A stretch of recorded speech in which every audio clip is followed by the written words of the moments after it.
Today we're going to be talking about the special composition question, which is a question that's been looked at and explored quite a bit in contemporary metaphysics. And the question itself is really quite easy to state, but rather trickier to try and answer. The question itself just asks, for any two or more objects, what have we got to do to those objects to get them to compose some other object? Now, it's quite easy, I think, to illustrate what the question's asking for just by thinking about a particular case. Okay, so imagine that it's Christmas morning and you come tearing down the stairs and all the presents are wrapped up beautifully in front of you. You launch yourself into them and there's sheets of wrapping paper coming off left, right and centre. And lo and behold, the thing that you uncover first is that the thing that you've been most excited about, and that's a brand new Lego model. So away you go at it into the box and you start opening the little plastic bags of pieces, and then you've got to try and follow the instructions. And what the instructions will of course tell you to do is how to build a particular model, or in language a bit more conducive to this question, they'll give you a set of instructions that tell you how to get these little things to compose or to build something else. Okay, so when we're thinking about the special composition question, we're asking the question about what have we got to do to those objects to get them to compose or build another object. What we're asking for is really a very general answer to this question that isn't just about Lego bricks and what we've got to do to them, but about any objects, but that nonetheless follows that kind of Lego model idea. We've got all of these little things, we want to make bigger things out of them. Generally speaking, what have we got to do to those little things to get them to make bigger things? And we're after an exceptionless answer to this question.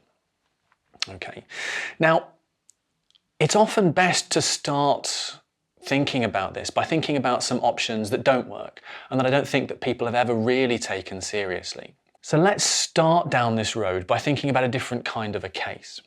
Let's think about the little kind of building blocks that you might give to a baby. These are just cubes, plain cubes that don't have any Velcro, there's no ties or anything else like that on them, they're just perfectly plain. Okay, now imagine that you say to this, admittedly, obviously quite intellectually curious and articulate baby, you say to the baby, build me a wall out of these blocks, or build me a tower. What will the baby do? Well, seems intuitive enough that what they'll do is that they'll bring these blocks together into contact with one another. So you can imagine the baby doing that and you say, yeah, you've built a wall, you've made a wall out of those, that's brilliant. Or yes, you've built a tower, you've made a tower out of those, fantastic. Okay, so maybe our answer then to the special composition question, what have we got to do to objects to get them to compose some other objects, is simply bring them into contact with one another. Perhaps this contact answer is the right answer to the question. Unfortunately, it's not going to work out. In fact, there is a counterexample that looks like it's probably right in front of you right now. So if you have a look at me, I'm wearing glasses, I've got a shirt on. We don't somehow compose some new object just because we're in contact with one another. So there isn't a Jonathan Glasses composite object, or so we don't normally think. There isn't a Jonathan shirt. Similarly, if I'm standing on the floor, I don't compose a Jonathan floor just by being brought into contact with it. So this contact answer doesn't look like it's going to work, even though it is somewhat intuitively appealing. If we jump back to the Lego bricks case, perhaps we can do a little bit better, because what we seem to need to do in that case is make these small objects fasten onto one another. It's when we fasten them that we get a composite object. And it looks like that's going to help us out quite nicely with the case involving me and my glasses, because we're not fastened to one another. And we don't want to say that me and my glasses are a composite object and fastening gets the right answer. Fastening says that composition occurs when and only when you fasten these things together. No fastening here, so no object. Excellent. But unfortunately, fastening isn't going to work either. Think about a case from science. Think about a molecule. We'd ordinarily want to say that a molecule is a composite object. It has parts. There are various other subatomic particles that make it up. Great, but these things aren't fastened to one another. Rather, there are particular forces that bind them and control them and hold them together. But if they're not fastened, and if fastening says that composition occurs when and only when objects are fastened to one another, then it turns out that our best science is false because there aren't in fact things that are molecules that have particles as their parts. So much the worse for fastening. Now, I said that those were two interesting sorts of ways of starting to think about the special composition question, but that no one had really seriously defended either view. So what views have philosophers defended then?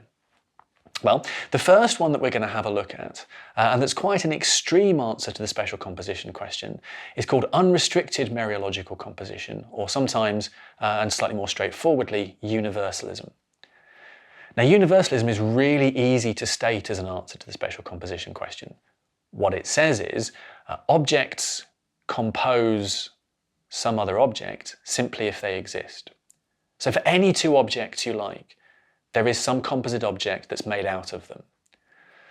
Okay, now this is an extreme view for reasons that might be obvious to you already, but we should work through the consequences. So think about me. I'm a composite object, I'm a thing, I'm an entity. Think about the moon. Similar sorts of things can be said. Now the universalist says that whenever you've got two objects, there's a third object composed out of them. So that means that if there's me and there's a moon, then there's a Jonathan moon, automatically, because for any two objects you like, there is an object that's composed out of them. And we can carry on like this, multiplying entities really, really straightforwardly. There's a Jonathan shoe, there's a Jonathan car, there's a car horse, there's a car moon. We could go on and on and on, because all of these different things that I'm mentioning, cars, moons, shoes, and so on, are objects. They exist, and in that case, there are composite objects made out of them, and any other object that exists. So that's a fairly extreme view, and indeed it might seem to you to be altogether too extreme as a position to hold. Now the universalist is aware of this objection, that this is kind of an extreme view, and what they're going to do in reply is they're going to make 2 points. The first point they're going to make is that they don't have an underpopulation problem. All they would mean by this is just that they have enough composite objects. So I exist, tables exist, chairs exist, fantastic. Why? Because there are lots of little objects that compose us. And the universalist says indeed that that does happen. Their problem is rather different though. It's to do with an overpopulation. They seem to have too many composite objects. Those things like Jonathan moons that we were talking about. So having established that they don't suffer from an underpopulation problem, they then try and tackle the overpopulation problem. And they do so by saying that although these things do exist, these strange, baroque and bizarre objects like Jonathan moons, that we find them strange is just because we don't really care about them. They don't look like they play interesting or important parts of our lives. And because they don't look like they do that, we don't pay any attention to them, and so we don't talk about them as being composite objects. But that's why we find them strange, because we're not used to thinking about them. Anything that you're not used to thinking about can be a bit strange to start with, after all. So that's how the universalist might try and block that sense of this being a problematic commitment of their view. Okay. Nonetheless, you might still be feeling a little bit uneasy about there being quite so many composite objects. So a different view that we can then think about is really going to flip in completely other direction. I said that universalism was extreme. Well, this next position, Mereological nihilism, is extreme, but in an altogether different way. Mereological nihilism says that for any two objects that you have, they never compose another. So composition never occurs. There might be partless objects that we can call simples, perhaps easier to be identified with fundamental particles, but those are the only things that there are. There simply aren't any composite objects. So there aren't tables, there aren't chairs, there aren't people, there aren't galaxies, there aren't solar systems. We can go on and on and on. Anything that you might think of that's a putative composite object simply doesn't exist because composition never occurs. Now again, just as we said for the universalist that there are problems, so that looks like it's going to be a problem for the nihilist. But notice what's happened here. The nihilist does not have an overpopulation problem. The nihilist does not have too many composite objects. That looks like it's a point in favour of nihilism. Of course, the nihilist also looks like they don't have anything like enough composite objects. So what will the nihilist say here? Well, the nihilist doesn't want to deny that our world appears pretty much the way that it does to us. They think that there are simples, partless objects. They're arranged in a variety of different ways. They're behaving in a variety of different ways. And that gives rise to the appearance of the world that is so familiar to us. So what they're going to say is that when we try and speak about or latch onto objects in the world, we're not quite doing it right. We're speaking about there being tables and chairs, and there aren't any such things. So our talk is strictly and literally false.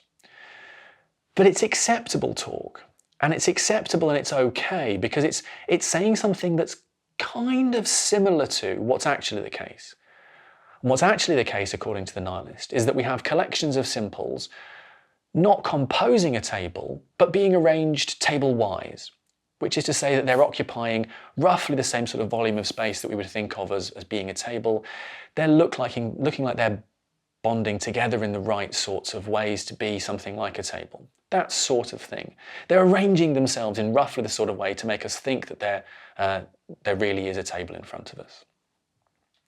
And we can generalize from that. There aren't chairs either, but there are simples arranged chairwise. There isn't a person speaking to a camera. Rather, there is a collection of simples arranged Jonathan-wise speaking to a collection of simples arranged camera-wise, and so on and so on. We can carry this story on.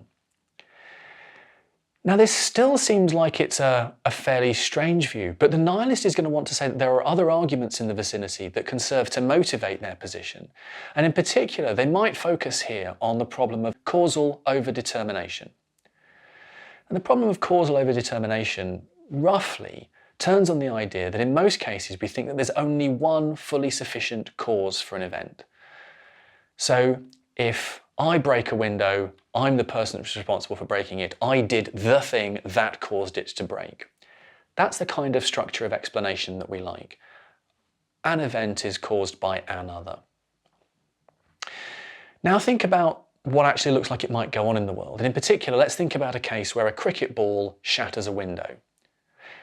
There seems to be a perfectly good, or perhaps perfectly bad, given a window's just been shattered, sense in which the ball has caused the shattering of the window.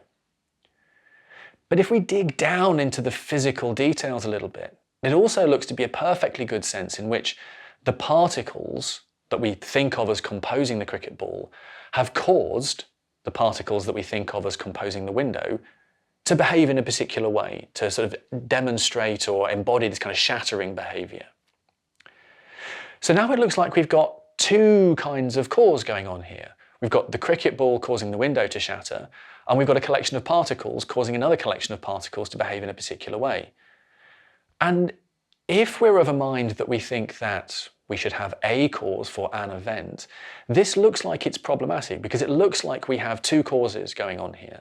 We have one at the macroscopic level of the ball and the window, and another instance of causation at the level of the particles. Of course, what the nihilist is going to say here is, well, there are no composite objects. There is no ball, there is no window. So all we have is this causal story that's going to go on at the fundamental level. So much the better for my view, says the nihilist.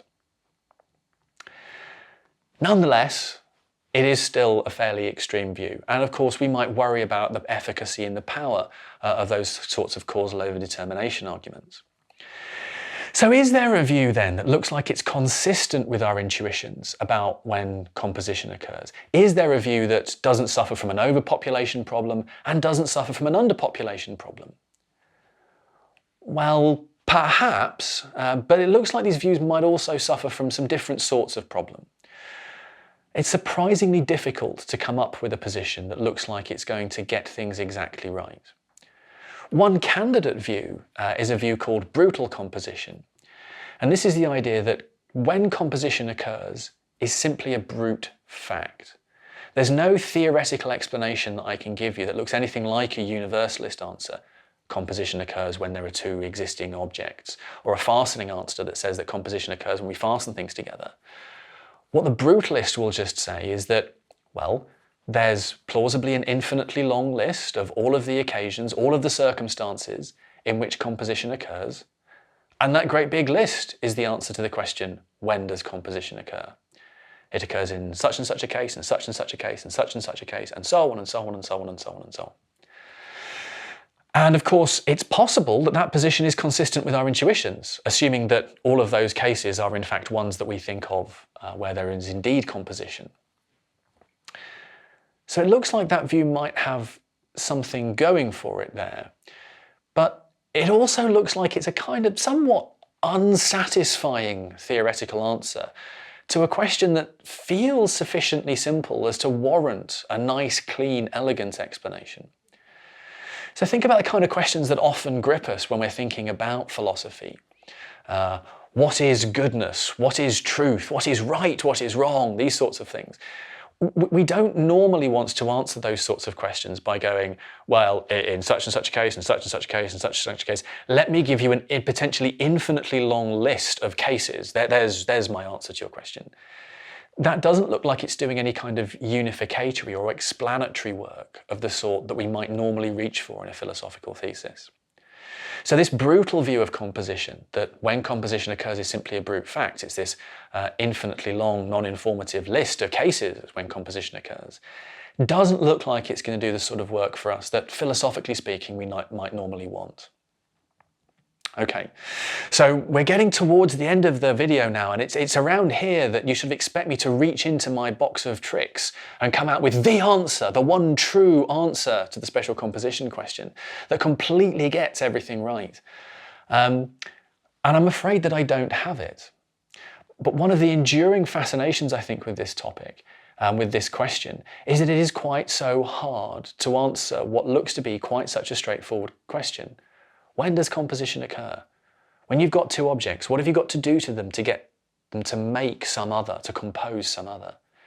It seems like there should be, conceptually, a really straightforward and clean answer to that question. And that there isn't, and that I can't provide you with one here and now, is something that I find enormously fascinating, and it's currently scope for lots of research that's going on in contemporary metaphysics. So, no answers to the special composition question that look like they're going to do everything we want for them, but a fascinating question nonetheless.